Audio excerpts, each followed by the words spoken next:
This is Frankie Lynch, Saturn Girl. Like the video, subscribe to my channel, and comment below. I want to know what you think, and it helps out with the algorithm. You have to excuse me, I'm super tired right now. I was up all night. I met someone. But you don't want to hear about that, or maybe you do. But anyway, I'm exhausted, so please bear with me. My eyes are all puffy and, I swear to God I'm not crying. So anyway, I wanted to talk about a specific aspect that's coming up in just a few days. On July 2nd, Venus in Leo will perfect a square to Uranus in Taurus. What, pray tell, would this aspect mean for you, for me, for us? Well, we're going to look at some instances and talk about the potential meanings and some past occurrences of this transit and what events we saw correlate with it. So anyway, let's launch right into it, because what is Venus? Well, she's attraction. She's beauty, she's relationships, creativity, harmony, and women and feminine things. What is Uranus besides your anus? Never gets old to me. Uranus is the unexpected. He surprises, often unpleasant ones. Resistance and rebels. Weird things, the strange, the unusual, the bizarre. So, now what about squares? Squares are a hard aspect. They're in the nature of Mars. They're a little bit less hard than oppositions. But the thing about squares is they're quick collisions or quick conflicts. They also bring things into manifestation. In ancient Greek numerology, 3, or the triangle, was the symbol of spirit, while the square was manifestation or matter. So we can see those different dichotomies developed through the aspects. The thing about squares is they do manifest things. They take effort. You have to do things. So you'll see people with lots of trines in their charts, and they may be, a little bit lazy. Whereas people with lots of squares and oppositions, they overcome, they persevere. Like my dad used to say, nothing worth doing is easy. You always got to put in effort. If it's not hard, it's not worth doing. He lives in the back of my head, even though he passed away many years ago. But I can always hear that voice. Eat your food. There's kids starving in Alabama.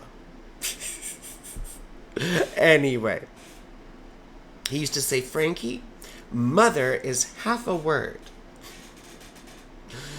Anyway, silly dad jokes. So the thing about Venus and Leo is it asserts what it wants.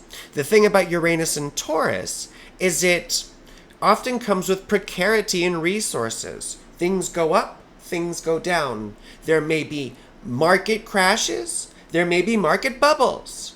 It's very Uranian. Your love is like a roller coaster, baby, baby. I want your markets to stabilize. I don't know. I'm just good. I'm so tired. Well, anyway. Like I said, squares make things real for us because they take effort. So what do these two mean together in a square? Well, one of the main things I noticed as I went back to late July of 2014 was a big eruption in the conflict between Israel and the Palestinians. And the reason I wanted to mention this is because it's sort of happening now under the same aspects. So back during this time, late July of 2013, and the phrase I wrote for this, disharmony, schisms, splits. I talk about surprise deals and agreements, unexpected developments in women's issues, unusual creative endeavors, and then we'll talk about what this means for you.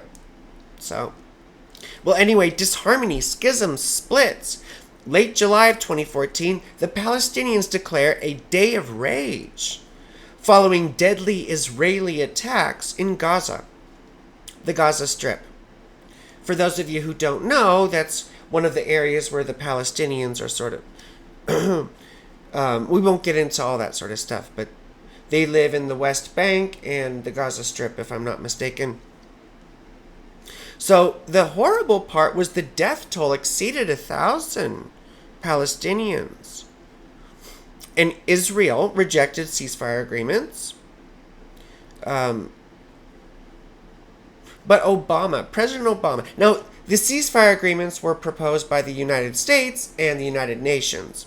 President Obama reaffirmed the fact that Israel had a right to defend itself, but also condemned civilian casualties. So you could see very Venusian diplomacy there, not wanting to take sides. And Venus rules Libra, you see? And you could see those significations imported into Libra. So anyway, surprise deals and agreements. During this same conflict, the UN Security Council called for an emergency meeting to call for an immediate ceasefire in Gaza.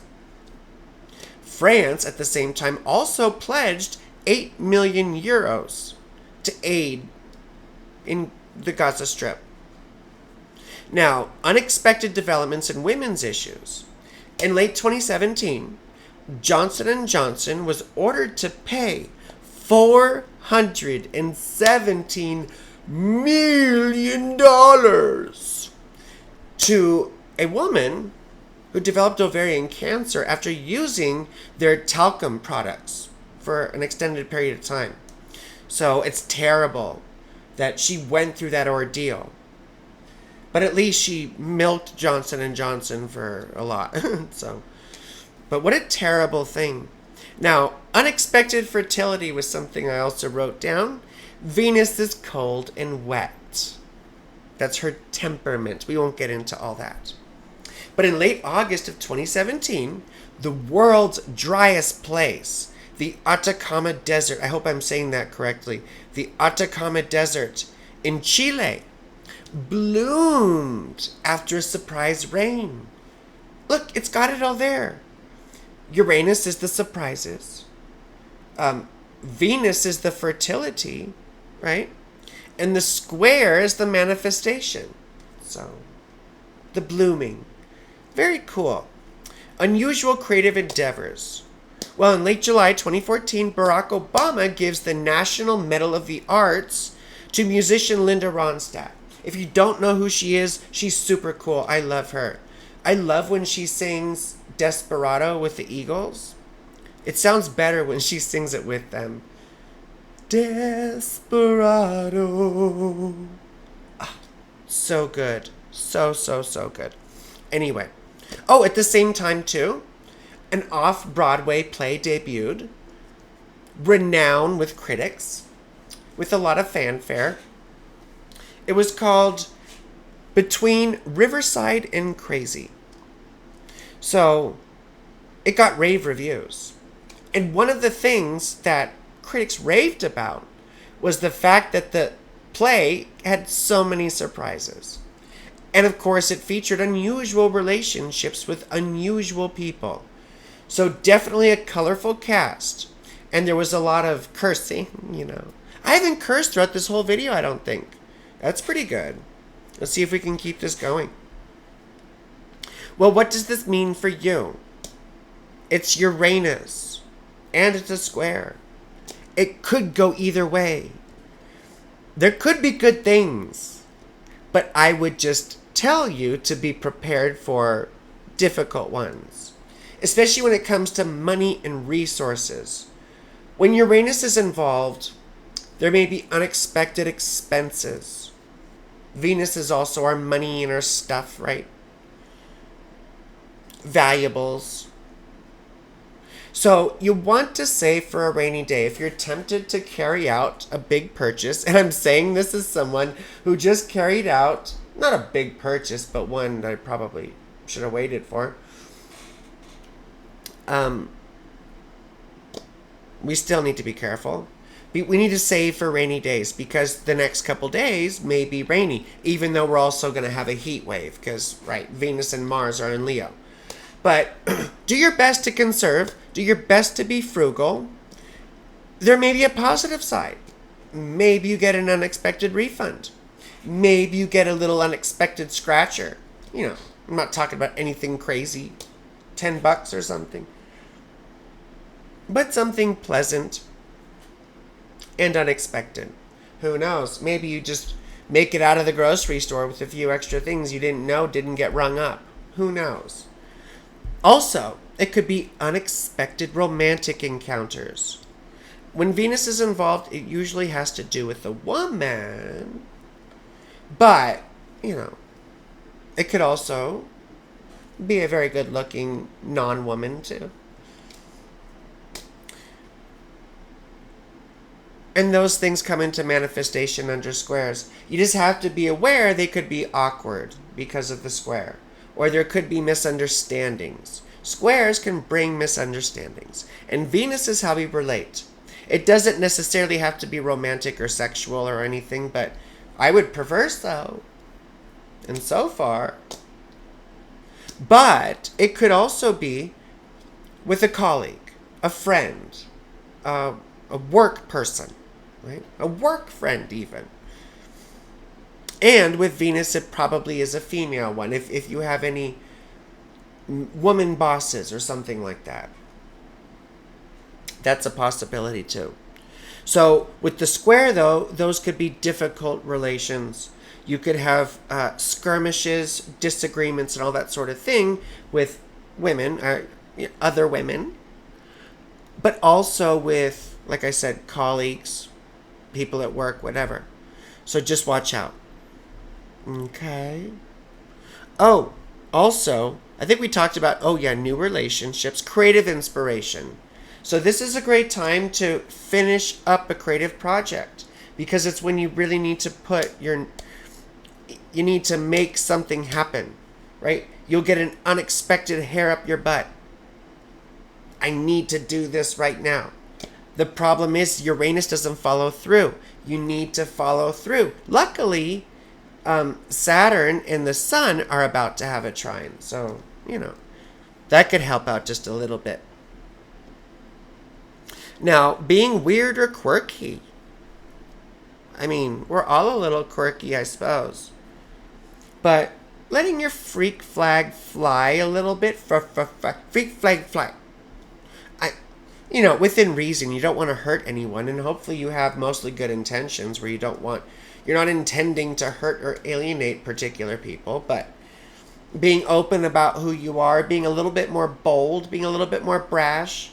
If you have a crush on someone, it's time to go out on a limb and ask them out. Have a little bit more courage, especially with Venus and Leo, And the last thing I wanted to mention is being adventurous. Sexually. In particular. I mean, it could be an adventurous and pleasure of any kind. Trying something you always wanted to try. I mean, I'm scared of heights, but if you wanted to skydive or... I love horses. Horseback, I don't know. Something you haven't done before. I don't know how boring you are or not, so... But anyway, I hope this is interesting and I hope this helped for you. This is just a short little thing. And we're going to talk more about other transits happening in July throughout July. And please, please, please like the video, subscribe to the channel, tell your friends, and watch my videos. I do wonderful readings. All my information is in the description below. Email me or message me through social media. And remember, I love you and have a wonderful whatever you're having.